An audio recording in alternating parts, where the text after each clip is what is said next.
আজকে আমাদের সামনে এমন একজন ব্যক্তি আছেন যাকে ফাঁসির কাস্টে দেওয়ার জন্য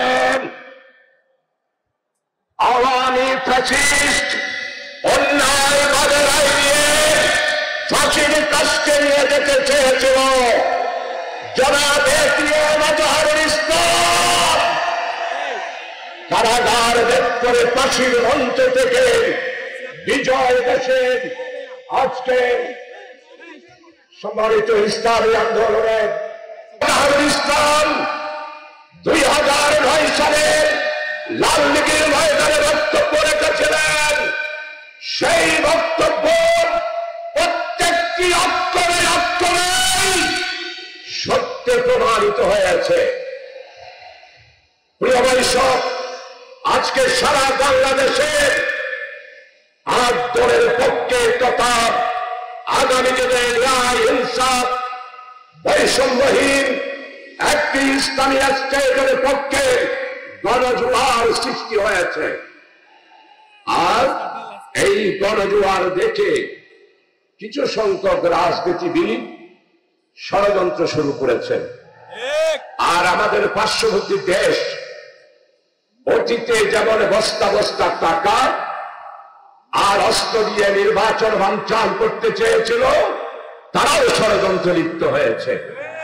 লাল লীগের ময়দান থেকে চট্টগ্রামবাসী আমরা ঘোষণা দিতে চাই, আগামী নির্বাচন কোন আধিপত্যবাদী গণতন্ত্র বিরোধী কোন শক্তি নির্বাচন বানচাল করতে পারবে না। লেভেল প্লেইং এর মাধ্যমে আগামী দিনে নির্বাচন হবে ইনশাআল্লাহ। তবে জুলাই সনদের আইনি ভিত্তি বাস্তবায়নের জন্য বর্তমান যারা উপদেষ্টা পরিষদ হয়েছেন, জুলাই সনদ আজকে সবাই মিলে আইনি ভিত্তি দেওয়ার জন্য আন্দোলনের পক্ষ থেকে আমরা দিচ্ছি। আইনি ভিত্তি দিতে অসুবিধাটা কোথায়? নিশ্চয় নির্বাচনের ব্যাপারে আপনাদের কোনো দূরদৃষ্টি রয়েছে। তাই আজকের এই লাল লীগের আন্দোলন সমাবেশে প্রিয় ভাইসব, সারা বাংলাদেশের মানুষ নির্বাচনের জন্য অপেক্ষা করছে। হারা ভোট কেন নির্বাচনে একদিন হবে?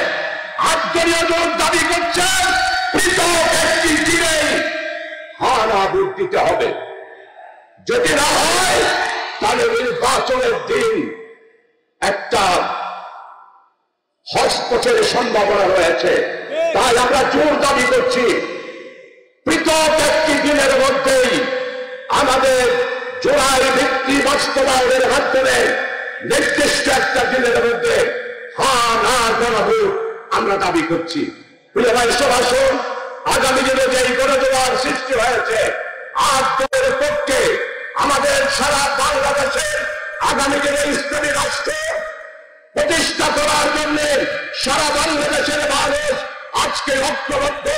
কৃষক, শ্রমিক, কামার, কুমার, তাঁতির, জেলের, দিনমজুর সমস্ত মানুষের একটি কথা, আগামী দিনে ইসলামী দলগুলোকে আমরা ক্ষমতায় পাঠাবো। গ্রামে-গঞ্জে একই স্লোগান।